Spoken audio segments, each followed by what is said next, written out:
తాకట్లో ఉన్న బంగారాన్ని విడిపించి ఆ రోజున మార్కెట్ ధర కట్టి మిగిలిన డబ్బును మీకు అందిస్తుంది కొమ్మూరి గోల్డ్.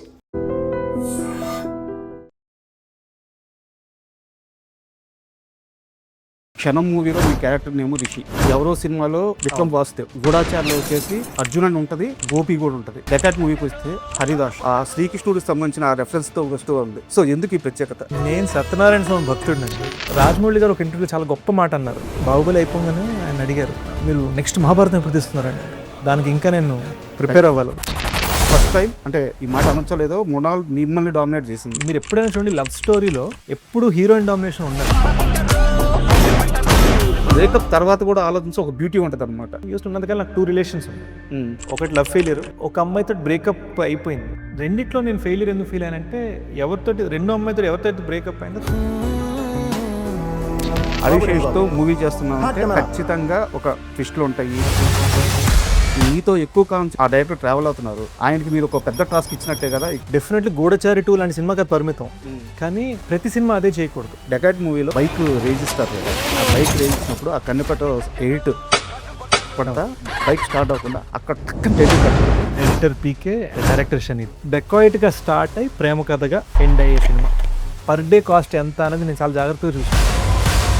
మన ఇండస్ట్రీలో ఒక శిఖరం ఉంది, రామ్ గోపాల్ వర్మ. ఇది పుస్తకాల్లో చెప్పేది కాదు, వర్మ మాత్రమే చేయగలే మ్యాజిక్ అని మీకు అనిపించిన ఏమన్నా ఉందా? సత్య ఫిలిం అండి. పిల్లలు ఆడుకుంటే రే జాగ్రత్త రే పడిపోతాను, అక్కడ వాళ్ళు చూసుకుంటున్నాడు, పెళ్ళంతో సరసం. ఇవన్నీ 1 షాట్ చూపించాను. శేష్కి ఇండస్ట్రీలో శత్రువులు ఉన్నారా? ప్రశాంతంగా పడుకున్న నేను మార్నింగ్ లేచేసరికి mixed reviews. Hi, welcome to my show. ఇంచుమించుగా 2 వారాల క్రితం రిలీజ్ అయిన డెకాట్ మూవీ ఇప్పటికీ డీసెంట్ కలెక్షన్స్తో ప్రేక్షకులను ఆకట్టుకుంటూ ఉంది. అండ్ ఈ మూవీకి వచ్చిన ఆ టాక్ అయితే టెక్నికల్గా మూవీ యూనిట్, అలాగే ఎమోషన్స్ చాలా మంచి టాక్ వచ్చింది. ఈ నేపథ్యంలో ఆ మూవీ హీరో అడివిశేష్ గారు మనతో ఉన్నారు. ఆయన అడిగి డెకాట్ మూవీ విశేషాలు, అలాగే మరిన్ని ఇంట్రెస్టింగ్ విశేషాలు తెలుసుకుందాం. హాయ్ సార్, నమస్తే. నమస్తే సార్. సార్, మామూలుగా ఇండస్ట్రీలో సక్సెస్ రేట్ చాలా తక్కువ అంటూ ఉంటారు. బట్ మీ ఒక్కరి విషయానికి వచ్చేలేకే అది 100% అవుతుంది సరే.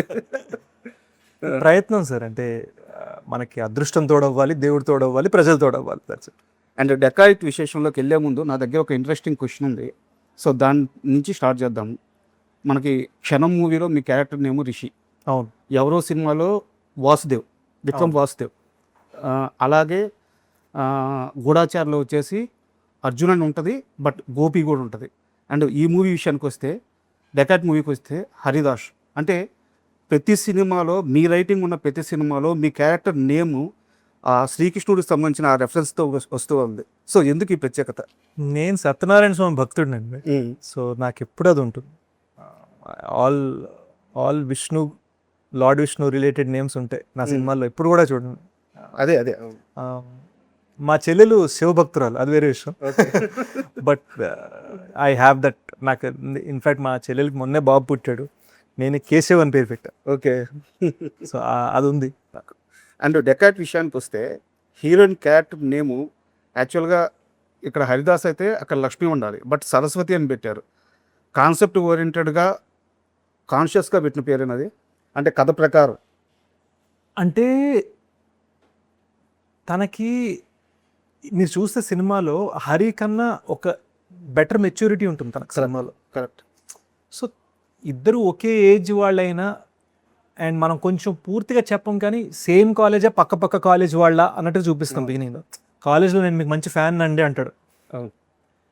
సో వీడికన్నా చదువుకున్న అమ్మాయి సరస్వతి యాప్ట్ అనిపించింది. ఇలాంటి ప్రపంచంలో లక్ష్మి అనే పేరు నాకు ఒక హరితో సమానంగా ఉండకూడదు, హరిని మించిపోవాలి అన్న ఫీలింగ్ అనిపించింది. అండ్ మూవీ రిలీజ్ అయిన తర్వాత కూడా సార్, అంటే చాలామంది మీడియా మిత్రులు చూసినప్పుడు కానీ, అంటే ఎప్పుడు లేనిది ఒక మాట అన్నారు, శేష్ రైటింగ్ ఎప్పుడు కూడా తన క్యారెక్టర్ని ఎలివేట్ చేసుకునేటట్టు ఉంటుంది. దానివల్ల ఆటోమేటిక్గా శేష్ సినిమాల్లో శేష్ మాత్రమే హైలైట్ అవుతారు. బట్ ఫస్ట్ టైం, అంటే ఈ మాట అనొచ్చలేదో మృణాల్ మిమ్మల్ని డామినేట్ చేసింది. I'm happy with that. ఎందుకంటే నేను పెద్ద డిప్లొమాటిక్గా చెప్పట్లే. మీరు ఎప్పుడైనా చూడండి, లవ్ స్టోరీలో ఎప్పుడు హీరోయిన్ డామినేషన్ ఉండాలి సార్, అప్పుడే మీకు సినిమా బ్లాక్ బస్టర్. ఇది నేను ఏఎన్ఆర్ గారి సినిమాలో చూశాను, ఏమ్మాయి చేసే సినిమాలో చూశాను, ఇన్ఫ్యాక్ట్ నేను చేసిన సినిమాలో కూడా మీరు ఎవరు సినిమా చూస్తే మీరు అందరు రాసిన రివ్యూస్లో కూడా ఫస్ట్ రెజీనా గురించి రాస్తారు. అవును. I'm okay with that. ఎందుకంటే నేను ఎప్పుడు స్ట్రాంగ్ ఫీమేల్ క్యారెక్టర్స్ నమ్ముతాను. ముఖ్యంగా లవ్ స్టోరీలో ఒక గర్ల్ది ఈక్వల్ ఇంపార్టెంట్ వెయిట్ ఉండాలి అని నేను రిలీజ్ తర్వాత మాట్లాడలేదు. మీరు చూస్తే రిలీజ్కి 2-3 months ముందు నుంచి ఈ సినిమాకి 2 హీరోలు అండి. కరెక్ట్. నేను ఒక హీరో అయితే మృణాల్ ఒక హీరో. అవును, నాకు చెప్పారు. చెప్తూనే వచ్చాను. నేను నమ్మి చేశాను. బట్ స్టోరీ నెరేషన్ అప్పుడు కానీ మూవీ మేకింగ్ అప్పుడు కానీ మృణాల్ గారు ఎంత నమ్మారు బాగా. అందుకనే నేను మృణాల్కి వేరే 2 సినిమాలు నెరేట్ చేశాను. నేను ఆలోచిస్తాను చెప్తాను అంది. ఇది చెప్పిన మరుక్షణం చేస్తానన్నారు. సో డెఫినెట్లీ చాలా గుచ్చుకున్న స్టోరీ తనకి. 2010లో కర్మ అనే మూవీ తీశారు. బట్ ఆ సినిమాలో ఒక డైలాగ్ ఉంటుంది. క్లైమాక్స్లో ఇంకా అతను చనిపోతూ నన్ను చంపేస్తే ఇంకా మేము చాలామంది ఉంటాము, ఎలా మారుస్తావు దీన్ని అంటే ధర్మాన్ని చెబుతాను అంటారు కదా. అవును. సో రైటర్గా అంత స్ట్రాంగ్గా ఉన్న మీరు తరువాత కాలంలో ఆ క్షణం వరకు రావడానికి చాలా పీరియడ్ బట్టి హిట్స్ ఫ్లాప్స్ అండి అంతే. నాకు క్షణం దాకా హిట్ లేదు. ఎస్, సింప్లీ పుట్ 2 సినిమాలు చేశాను హీరోగా. అది కాకుండా 1-2 సినిమాలు హీరో లాంటి పాత్రలు వేశాను. నిజంగా చెప్పుకోవాలంటే అలాంటి రోల్స్ చేసిన వాటిలో రన్ రాజారన్ తప్ప రన్ రాజారన్లో కూడా హీరో నేను కాదు, కానీ ఒక చిన్న హీరోయిజం ఉన్న క్యారెక్టర్. చెప్పుకోదగ్గ రోల్ అదొక్కటే. నాకు కర్మ కానీ కిస్ కానీ బాక్స్ ఆఫీస్లో వర్కౌట్ అవ్వలేదు. అండ్ సినిమాలుగా కూడా కర్మ మీరు చూస్తే కర్మతో నేను ఉద్దేశించింది చాలా గొప్ప విషయం, కానీ నేను పూర్తిగా ఒక జనాల్ని ఆకట్టుకునేటట్టు చెప్పలేకపోయాను. మీరు ఇప్పుడు ఆ సినిమా హాట్స్టార్లో ఉంది. ఇప్పుడు చూస్తే మీరు ఒక్క సీన్ అద్భుతంగా ఉంటుంది, 3 సీన్లు ఇటు అట్టుగా ఉంటాయి. తెలుస్తుంది. అంటే రాజమౌళి గారు ఒక ఇంటర్వ్యూలో చాలా గొప్ప మాట అన్నారు. బాహుబలి అయిపోగానే ఆయన అడిగారు, మీరు నెక్స్ట్ మహాభారతం ఎప్పుడు తీస్తున్నారని. అంటే దానికి ఇంకా నేను ప్రిపేర్ అవ్వాలి. అంటే అది కూడా ఒక గొప్ప మెచ్యూరిటీ. నేను దేనికి రెడీ ఉన్నానని నాకు తెలియడం కూడా ఒక చాలా గొప్ప మెచ్యూరిటీ. అది నాకు కర్మ అప్పుడు అది తెలియదు. ఈ రోజు నేను కర్మని వేరేగా హ్యాండిల్ చేస్తాను. బట్ నాకు అంటే సారీ, నేను కర్మ గురించి మాట్లాడుతున్నాను మీకు డెకాయిట్కి వచ్చి, బట్ చెప్పాలనుకొని చెప్తున్నాను. ఆ కత్తి మీద సనాతన ధర్మం అని చెప్పేసి టెక్స్ట్ ఉంటుంది. నాకు తెలిసి ఆ టైంలో సినిమా స్థాయిలో అలాంటి ఓడు వాడడం తెలుగు సినిమాల్లో అది కూడా ఒక కొత్త కుర్రాడు. Yeah definite first time. I'm very big believer అంటే అది వెరీ నాకు బీభత్సమైన belief. At the same time మనం ట్రెడిషనల్గా దేవుడిని ఎలా నమ్ముతాం, నేను అలా నాది మోర్ స్పిరిచువల్. అంటే శుక్రవారం అది చేయాలి, శనివారం ఇచ్చేయాలన్న దానికన్నా మోర్ స్పిరిచువల్ స్పేస్ నాది. అంటే అరుణాచలంకి వెళ్తే ఫస్ట్ రమణ మహర్షి ఆశ్రమానికి వెళ్తాను, శివాలయం కన్నా. అండ్ మీ డైరెక్టర్ గురించి ఒక క్వశ్చన్. యాక్చువల్గా ఇప్పుడు వీరేంద్ర సెహ్వాగ్ ఓపెనింగ్ చేస్తున్నాడంటే, అంటే నీకు క్రికెట్ తెలుసుంటే ఓకే, ఒక ధైర్యం ఉంటుంది. ఎందుకంటే మనకి స్టార్టింగ్ ఎక్కువ రన్స్ వచ్చేస్తాయని చెప్పి. అడివిశేష్తో మూవీ చేస్తున్నామంటే ఖచ్చితంగా ఒక ట్విస్ట్లు ఉంటాయి, మంచి స్క్రీన్ ప్లే ఉంటుంది, పక్కా సక్సెస్ ఫార్ములా మీరు ఆల్రెడీ క్రియేట్ చేస్తున్నారు, ఆడియన్స్ రిసీవ్నెస్ ఉంటుంది. ఇవన్నీ ఆల్రెడీ ఇక్కడ ఎస్టాబ్లిష్ అయిపోయి ఉన్నాయి. బట్ మీతో ఎక్కువ కాలం నుంచి ఆ డైరెక్టర్ ట్రావెల్ అవుతున్నారు. ఆయనకి మీరు ఒక పెద్ద టాస్క్ ఇచ్చినట్టే కదా ఇక్కడ జానర్ షిఫ్ట్ కొట్టి. యా, ఇన్ఫ్యాక్ట్ మేము అన్ని ఫార్ములాస్ బ్రేక్ చేయాలనే ఉద్దేశంతో చేసిన సినిమా అండి. ఎందుకంటే నేను సినిమా చేస్తే ఆ థ్రిల్లర్, గన్ను పట్టుకుంటాను, ట్విస్ట్లు ఉంటాయి, ఇలా సీరియస్ ఎక్స్ప్రెషన్ ఇస్తూ నేను ఆలోచిస్తాను. డెఫినెట్లీ గూఢచారి 2 లాంటి సినిమాకి అది పరిమితం, కానీ ప్రతి సినిమా అదే చేయకూడదు. ప్రత్యేకంగా ఒక ప్రేమ కథ అని అంత గట్టిగా పెద్దగా రాసి మరి నేను ట్విస్ట్లకి వెళ్ళకూడదు, ఫీలింగ్కి వెళ్ళాలి, షాక్కి వెళ్ళకూడదు, సర్ప్రైజ్కి వెళ్ళాలి కరెక్ట్ అని గుచ్చి ప్రయత్నించిన సినిమా ఇది. లోపల చిన్న భయం చేస్తున్నప్పుడు మన దేనికైతే జనాలు మనని గుర్తించారో మనం దానికి అగెన్స్ట్గా వెళ్తున్నాం. కానీ నాకున్న ఫీలింగ్ అంటే ఇప్పుడు చేయకపోతే ఇంకొక 2-3 సినిమాలు తర్వాత ఏమవుతుందంటే, ఏముందిరా ఎప్పుడు కనబట్టుకుంటాడు 15 నిమిషాలు ట్విస్ట్ అంటారు. ఇప్పుడు ట్విస్ట్ని ఎలాగైతే గొప్పగా చెప్తున్నారో ఒక 3 సినిమాల తర్వాత అలవాటైందేగా అని అంటాం. ఇది నాకు ఎప్పుడు అర్థమైందంటే, గత 2 yearsలో నాకు ప్రతి నెల 10 స్క్రిప్ట్లు ఆఫర్లు వస్తాయి నాకు. అందులో ఒక 5 or 6 పోలీస్ ఆఫీసర్ వస్తారు. ఓకే, నాకు అర్థమైపోతాను అవే చేస్తే. ఒక మార్క్ పడిపోతుంది. అంటే పోలీసు, ఆర్మీను, దేశాన్ని కాపాడేవాడు ప్రతి దాంట్లోనే అదే అయ్యేసరికి ఇంకా మనం అవే చేస్తే మనని ఇంకా వేరే వాటిలో గుర్తించరు. అండ్ నేను కొన్ని ఇంటర్వ్యూస్లో అన్నాను, 90s అక్షయ్ కుమార్ గారు అన్నిట్లో Khiladi 420, mister and missus Khiladi, international Khiladi, ఈ ఖిలాడి, ఆ ఖిలాడి. సడన్గా హేరా ఫేరీతో నమస్తేలంతా ఫుల్ కామెడీ అనాలి. ఈ రోజున అక్షయ్ కుమార్ అంటే మనం కామెడీ అండ్ యాక్షన్ రెండు కలిపి అనుకుంటాం. సో నేను అది బిల్డ్ చేసుకుంటున్నాను, ఒకే బ్రాండ్లో ఉండకూడదు. అండ్ డెకాట్ మూవీ స్టార్ట్ అయిన ఒక 20 minutes అప్పుడు ఆ బైక్ రేజ్ ఇస్తారు కదా, ఆ బైక్ రేజ్ ఇచ్చినప్పుడు ఆ కన్నెపేట 8 టక్ టక్ టక్ పడతా బైక్ స్టార్ట్ అవ్వకుండా అక్కడ టక్కని టైటిల్ కార్డు పడుతుంది. అంటే మీకు నా ఎక్స్పీరియన్స్ చెప్తాను. రక్త చరిత్ర సినిమా చూస్తున్నప్పుడు రక్తపాతం కావాలి మీకు, నేను సృష్టిస్తాను రక్తపాతం అని చెప్పి టక్కని రక్త చరిత్ర టైటిల్ అట్లా పడుద్ది. తర్వాత కాలంలో KGF ఎక్కడుంది ఆ ఎల్ డోరాడో అని చెప్పినప్పుడు ఆ ఎక్స్ప్రెషన్స్ తీసుకొని టక్కన పడుతుంది. ఆ 2 టైటిల్స్ తరువాత థియేటర్లో అంత ఎగ్జైట్ అయిన మూమెంట్ టైటిల్ కార్డుకి డెకాయిటే. థ్యాంక్ యూ అండి, థ్యాంక్ యూ. ఎవరి సెలక్షన్ ఇది ఆ పార్ట్ వరకు? పీకే అండి, ఎడిటర్ పీకే అండ్ డైరెక్టర్ షనీద్, వాళ్ళిద్దరే. అసలు సుప్రియ గారి ఐడియా ఒరిజినల్గా కనిపెట్టు సాంగ్ వాడాలని. ఎందుకంటే నేను రోజు టీమ్ తోటి నేను సరదాగా నా ఎక్స్పీరియన్స్ షేర్ చేసుకుంటాను. కనిపెట్టు నేను చిన్నప్పుడు డాన్స్ చేసిన మొట్టమొదటి సాంగ్ అది అని. సో నా చైల్డ్హుడ్ జ్ఞాపకం అది. మరి దాన్నే మనం ఒక చిన్న కొత్తగా చేయొచ్చు కదా అని సుప్రియ గారి ఐడియా.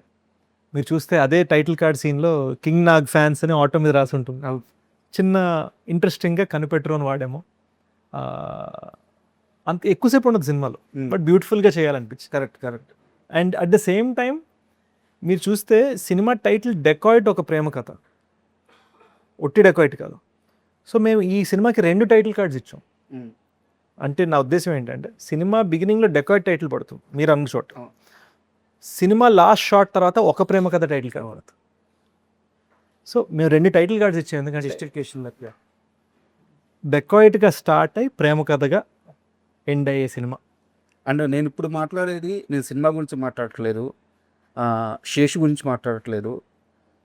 లవ్ ఫెయిల్యూర్ అయిన ప్రతి వ్యక్తికి ఒక చిన్న ఫ్యాంటసీలు ఉంటాయి. అంటే ఇప్పుడు ఉదాహరణకు చెప్తాను, ఆడు సడన్గా ఏదో ఊరికి వెళ్తాడు, ఒక సెలవులకి వెళ్ళాడు అనుకోండి, ఆడికి ఎంతసేపటికి మైండ్లో ఈ ఊర్లో నా లవర్ కనిపిస్తే ఎట్టుంటుంది, లేకుంటే వాడు పెళ్ళి అయిపోయిన తర్వాత చాలా రోజులకి అక్కడ రోడ్డు మీద నా లవర్ కనిపిస్తే అమ్మాయి ఏమైనా ఇబ్బందులో ఉండి వెళ్ళి సాయం చేస్తే ఎలా ఉంటుంది.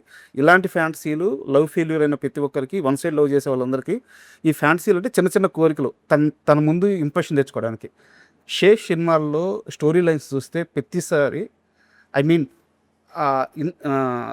ఇన్నర్గా ఉంటుంది అది.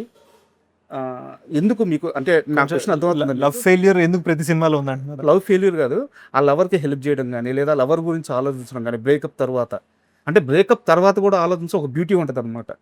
చాలామంది యంగ్స్టర్స్ అంటే నేను ఆ బిటర్ స్వీట్ పెయిన్ అనుభవించాను. ఓకే, ఫస్ట్ యూఎస్లో ఉన్నంతకాలం, యూఎస్లో 20 years ఉన్నా, యూఎస్లో ఉన్నంతకాలం నాకు 2 relations ఉన్నాయి. ఈ 2 relations కూడా ఒకటి లవ్ ఫెయిల్యూర్, ఒక అమ్మాయితో బ్రేకప్ అయిపోయింది యూనో కొన్ని వేరే రీజన్స్ వల్ల. బట్ రెండిట్లో నేను ఫెయిల్యూర్ ఎందుకు ఫీల్ అయ్యానంటే రెండో అమ్మాయితో ఎవరితో బ్రేకప్ అయిందో తను చనిపోయింది.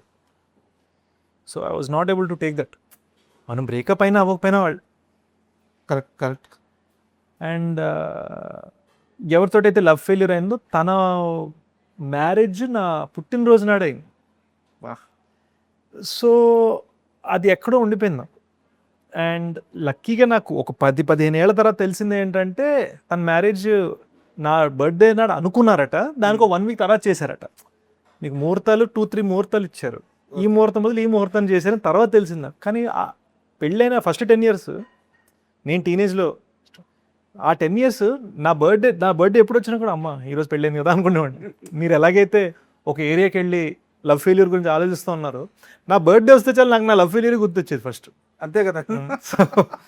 సో అదొక రకమైన పెయిన్. అదే నేను క్షణంలో డెకాయిట్లో ఎక్స్ప్లోర్ చేశాను. అండ్ నేను ఒక వ్యక్తి గురించి మాట్లాడాలి మీ ముందుకు వచ్చి. మీరు ఫిలిం కోర్స్ చేశారు, సరే ఏదో లాస్ట్ మూమెంట్లో దాన్ని ఆపేసి జంప్ ఇచ్చారు. అయితే నాకు కావాల్సింది ఏంటంటే మన ఇండస్ట్రీలో ఒక శిఖరం ఉంది, రామ్ గోపాల్ వర్మ. ఆ ఫిలిం కోర్స్లో మీరు అన్ని సంవత్సరాలు నేర్చుకోలేనిది ఈయన సినిమాల్లో టక్కున ఒక సీన్లో చూసి పట్టుకున్నది, ఏదన్నా ఒక చిన్న లెసన్ కానీ మూమెంట్ కానీ, ఇది పుస్తకాల్లో చెప్పేది కాదు, వర్మ మాత్రమే చేయగలే మ్యాజిక్ కానీ మీకు అనిపించిన ఒక షార్ట్ కానీ ఒక ఐడియా కానీ ఏమన్నా ఉందా? సత్య ఫిలిం అండి. ఓకే. బీకు మాత్రే ఇంట్రడక్షన్. ఓకే. ఇలా కూర్చొని ఇంటి లివింగ్ రూమ్లో కూర్చోను, అవును, చైర్లో కూర్చొని ఇలా ఫోన్ ఇలా మాట్లాడుతున్నాడు. వెనకాల పిల్లలు పరిగెడుతున్నారు, ఫ్రంట్ కార్టూన్ ఏదో న్యూస్ ఛానల్ ఏదో నడుస్తుంది టీవీలో. ఈయనేమో 2 కోట్లు ఇవ్వద్దని చంపి అని ఇలా మాట్లాడుతున్నాడు. పక్కన పెళ్ళం వచ్చి కాఫీ తీసుకో, చాయ్ తీసుకో అంటుంది. ఈయన వెనకపోతే ఇలా ఆ కప్పు ఇలా భుజం అంటాడు, చెప్పాను కదా తీసుకో అని అంటుంది. అంటే ఈ గ్యాంగ్స్టర్ ఒక్క షాట్లో ఈ గ్యాంగ్స్టర్ ఒకడిని రే నువ్వు నాకు 2 కోట్లు ఇవ్వకపోతే నేను చంపేస్తాను రా అని ఇక్కడ థ్రెటన్ చేస్తున్నాడు. పిల్లలు ఆడుకుంటాడు, రే జాగ్రత్త రే పడిపోతాను, అక్కడ వాళ్ళని చూసుకుంటున్నాడు, పెళ్ళంతో సరసం. ఇవన్నీ 1 షాట్లో చూపించారు. Super observation.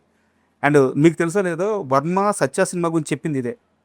అంటే మాఫియా అనేవాళ్ళు ఎలా ఉంటారు అనేది నా సినిమా కాదు, మాఫియా అనేవాళ్ళు మనలాగే ఉంటే ఏంటి అనేది సత్య అని మా ఇంటర్వ్యూలోనే 5 ఇంటర్వ్యూలోనే వర్మ గారు చెప్పింది. That was a big learning for me Satya film.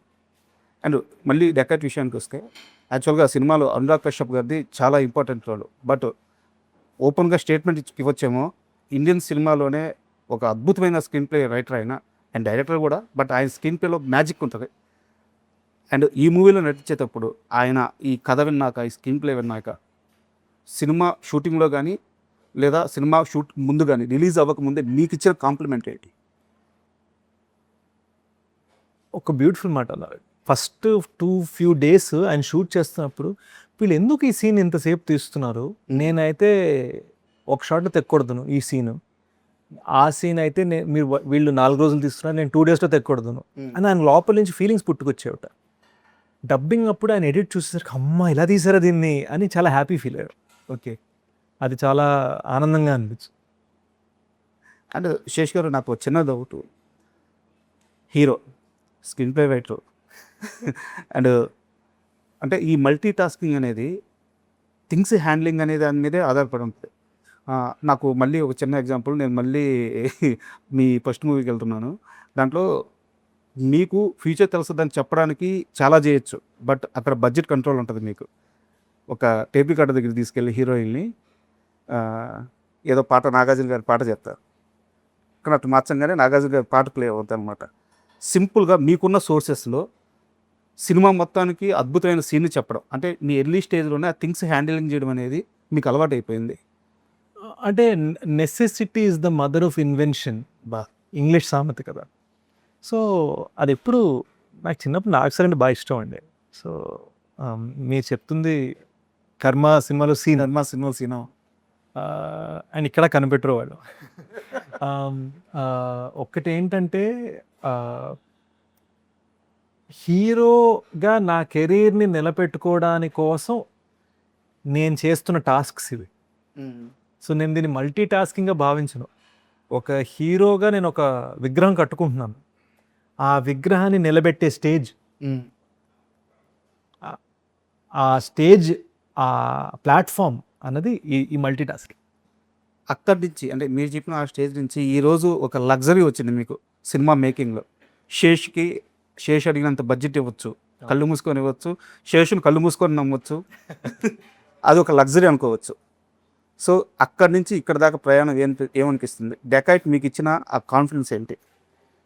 Take dacoit 65 crores మనం within 1 week OTT and box office ద్వారా ప్రొడ్యూసర్ని సేఫ్ చేయగలము, కొన్న వాళ్ళందరినీ ఆర్థికంగా సేఫ్ చేయగలము అన్న కాన్ఫిడెన్స్ అది చాలా గొప్ప విషయం. కరెక్ట్.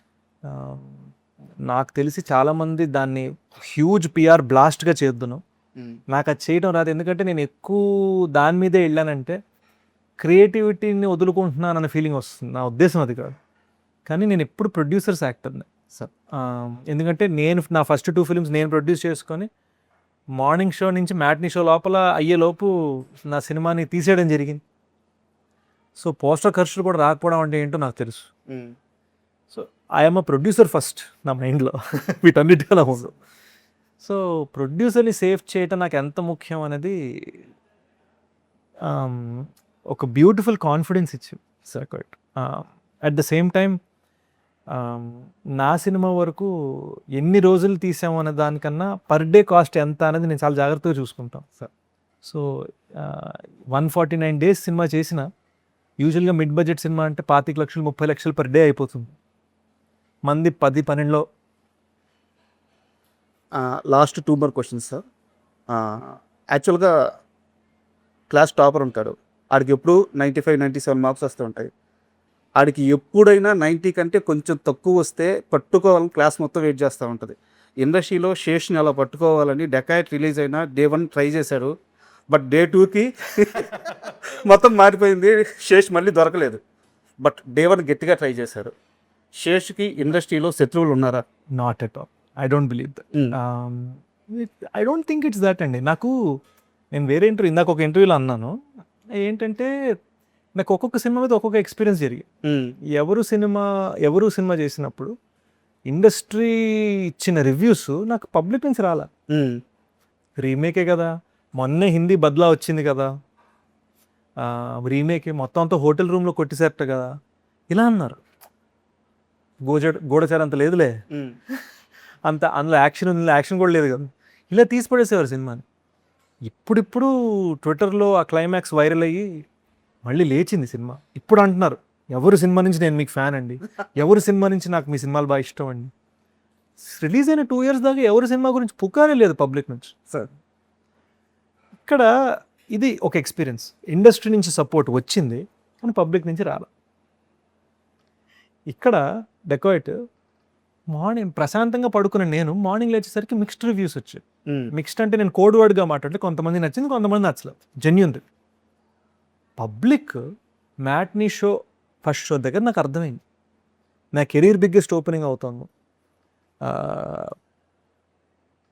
ఫ్యామిలీస్కి ఐ థింక్ ఫ్యామిలీస్ వల్ల అందుకుందండి సినిమా, ఫ్రాంక్గా చెప్పను. అండ్ నా గెస్ కరెక్ట్ అయింది అనిపించింది. నేను షూట్ లాస్ట్ డే నాడు నేను అన్నాను ప్రెస్ మీట్లో, మీరు అక్కడికి వచ్చారు లేదు నాకు గుర్తులేదు, shoot last day shoot press meet పెట్టాను సెట్లో పెట్టినప్పుడు నేను ఏమన్నానంటే ఈ సినిమాకి మీరు మీ గర్ల్ ఫ్రెండ్స్ని, మీ వైఫ్స్ని, మీ అమ్మగారిని, మీ కూతుళ్ళని, మీ చెల్లెల్ని తీసుకెళ్ళండి అని కుర్రోళ్ళతోటి అన్నాను చెప్పారు. అండ్ అదే జరిగింది. ఫ్యామిలీస్ అందుకున్నారు. నేను ఎన్ని థియేటర్లో ఎన్ని విజిట్స్లో నేను చేసిన ప్రమోషన్స్ మీరు చూసారు, ఎన్ని విజిట్స్లో ఎన్నిసార్లు బామ్మలు చిన్నపిల్లలు వీళ్ళందరూ నా చేయి పట్టుకునేలా కన్నీళ్ళతో నన్ను చూసారో నాకు తెలుసు సార్. అంటే sorry to interrupt you, second వీక్లో కూడా ప్రమోషన్స్ ఇంత యాక్టివ్గా ఇంత పాజిటివ్ వేలో జరుగుతున్నాయంటే ఈ మధ్యకాలంలో ఏ సినిమాకి జరగలేదు. సో ఆ సక్సెస్ అయితే నా ప్రతి సినిమాకి జరిగింది. అందుకే కదా శేష్ మాత్రమే సక్సెస్ నేను స్టార్టింగే చెప్పింది. అండ్ సార్ ఇది క్వశ్చన్ కాదు, ఒక డిజైరు. మీ కథతో, మీ స్క్రీన్ ప్లేతో, వీలైతే మీ డైరెక్షన్తో నాగార్జున గారితో ఒక సినిమా చూడాలని చెప్పి, ఒక సినిమా నాగార్జున గారు హీరోగా కావాలని చెప్పి నేను శేష్ ఇంటర్వ్యూకి వెళ్తున్నాను, ఏదైనా క్వశ్చన్ ఉంటే చెప్పండి అని మా సోషల్ మీడియా హ్యాండిల్లో పోస్ట్ చేస్తే చాలామంది అడిగిన ఇదే ప్రశ్న ఏంటంటే నాగార్జున గారిని శేష్ కథతో శేష్ డైరెక్షన్లో సినిమా తీస్తే చూడాలని చాలామంది అడుగుతున్నారు. డెఫినెట్లీ హోప్ఫుల్లీ వన్ డే అండి. అంటే ఒకటేంటంటే నాకు డైరెక్షన్ వచ్చు అని నేను అనుకోవట్లా. రైటింగ్ నేను చాలాసార్లు అంటాను, ఇది I'm decent actor, good writer, failed director అని అంటాను. అది ఒప్పుకోను సార్. ఎందుకంటే నేను ఇంటర్వ్యూ మొత్తం మీద ఎంతసేపు మాట్లాడినా కానీ నాకు మీ ఫస్ట్ మూవీ గురించే మాట్లాడుతూ వస్తున్నాను, ఎందుకంటే నాకు ఆ సినిమా అంత ఇష్టం. అవునండి, కర్మ సినిమాకి ఒక వర్గం ఉంది. ఎందుకంటే కర్మ రిలీజ్ అయిన 3-4 years దాకా ఆంధ్ర యూనివర్సిటీలోనో ఏదో వైజాగ్లో ఒక యూనివర్సిటీలో నెలకు ఒకసారి కర్మని చూడటానికి కలిసేవారు, ఆ సినిమాని చూడటానికి మాత్రం. జస్ట్ వాళ్ళే, బయట ఎవరు మాట్లాడుకునేవారు కాదు వాళ్ళు. సో ఒక వర్గం ఉంది ఆ సినిమాకి fans. But yeah, hopefully it comes true అండి. Sir thank you very much. ఎందుకంటే ఒక సక్సెస్ స్టోరీకి అలా కొనసాగుతూ ఉంటే అది ఆడియన్స్కి కానీ, ఇండస్ట్రీకి కానీ, మిమ్మల్ని నమ్మి మీతో ట్రావెల్ అయ్యే మనుషులకు కానీ మిమ్మల్ని ఇష్టపడే ప్రేక్షకులకు కానీ అందరికీ అది ఒక కిక్ ఇస్తుంది. సో ఈ కిక్ ఇలాగే కొనసాగాలి. Thank you sir. సో గూఢాచారి 2 కోసం waiting sir. Thank you thank you very much. Thank you.